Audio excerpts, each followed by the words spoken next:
గోదావరి నదిపై నిర్మించే ప్రాజెక్టుల నమూనాల మార్పుల వివరాలని ప్రజల ముందుంచాలని ప్రభుత్వం నిర్ణయించింది. ఇందుకోసం సమగ్ర నివేదికను తయారు చేయాలని ముఖ్యమంత్రి కేసీఆర్ అధికారులను ఆదేశించారు.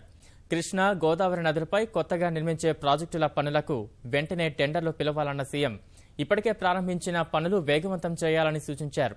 ఖమ్మం జిల్లాలో రాజీవ్ సాగర్, ఇందిరాసాగర్ పనులకు సంబంధించి వ్యాప్కోస్ సంస్థ ఇచ్చిన నివేదికకు సీఎం ఆమోదముద్ర వేశారు. సాగునీటి ప్రాజెక్టుల పునరాకృతిపై విపక్షాల విమర్శలను తిప్పికొడుతూ ప్రజలకు సమగ్ర సమాచారం అందించాలని నిర్ణయించిన ముఖ్యమంత్రి కేసీఆర్ ఆ దిశగా అధికారులకు ఆదేశాలిచ్చారు. సాగునీటి ప్రాజెక్టుల పనుల పురోగతి, ప్రాజెక్టుల నమూనాల మార్పుతో పాటు దుమ్ముగూడెం ప్రాజెక్టుపై వ్యాప్కోస్ సంస్థ ఇచ్చిన నివేదికపై మంత్రి తుమ్మలతో కలిసి సాగునీటి పారుదల శాఖతో క్యాంపు కార్యాలయంలో సమీక్ష నిర్వహించిన కేసీఆర్ గోదావరి నదిపై రాష్ట్రానికి ఉన్న నీటి హక్కుల మేరకు ప్రాజెక్టుల నమూనా మార్పులు చేపడుతున్నట్లు స్పష్టం చేశారు. నమూనాలు ఎందుకు మార్చాల్సి వస్తుందో ప్రజలకు సమగ్రంగా వివరించాలన్న ఆయన సమగ్ర వివరాలతో కూడిన నివేదికను తయారు చేయాలని ఆదేశించారు. కాళేశ్వరం, తుమ్మిడిహట్టి, మేడిగడ్డ బ్యారేజ్, దేవాదుల, ఎల్లంపల్లి ప్రాజెక్టులను ఎలా నిర్మించనున్నామో ప్రజలకు పూర్తిగా వివరించాలని అభిప్రాయపడ్డారు. మేడిగడ్డ వద్ద నిర్మించే కాళేశ్వరం ప్రాజెక్టు పట్ల మహారాష్ట్ర ప్రభుత్వం చాలా సానుకూలంగా ఉందన్న కేసీఆర్ ఉద్యమ సమయంలో కాళేశ్వరాలయంలో మొక్కిన మొక్కులు చెల్లించి ఆ ప్రాజెక్టును ప్రారంభించనున్నట్లు తెలిపారు. గోదావరి నదిపై మేడిగడ్డ, అన్నారం, సుందిళ్ల వద్ద నిర్మించే ప్రాజెక్టులకు వెంటనే టెండర్లు పిలవాలన్నారు.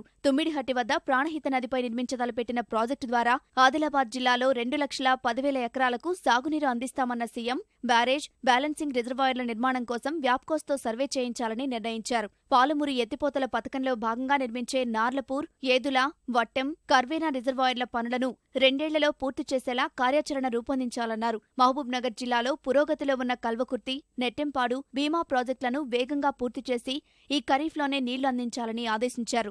1,00,000 కోట్ల వ్యయంతో నిర్మిస్తున్న ప్రాజెక్టుల కోసం బడ్జెట్ నుంచి ఏటా 25,000 కోట్లు కేటాయించే విషయాన్ని గుర్తు చేసిన కేసీఆర్ ఇతర పథకాల ద్వారా మరో 5,000 కోట్లు సమకూరే అవకాశం ఉన్నందున నీటిపారుదల శాఖ మరింత సమర్థవంతంగా పనిచేయాలని సూచించారు. ఖమ్మం జిల్లాలోని రాజీవ్ సాగర్, ఇందిరాసాగర్ ఏకీకరణ ప్రాజెక్టు పనులపై వ్యాప్కోస్ సమగ్ర ప్రణాళికా నివేదికను ఆమోదించిన ముఖ్యమంత్రి వెంటనే టెండర్లు పిలవాలని సూచించారు. దుమ్ముగూడెం నుంచి నీటిని తోడి రాజీవ్ సాగర్, ఇందిరాసాగర్ రెండింటినీ కలపాలన్నారు. రోళ్లపాడు, బయ్యారం రిజర్వాయర్ల ద్వారా ఖమ్మం జిల్లాలో కొత్తగా 5 లక్షల ఎకరాలకు సాగునీరు అందివ్వాలని నిర్ణయించారు.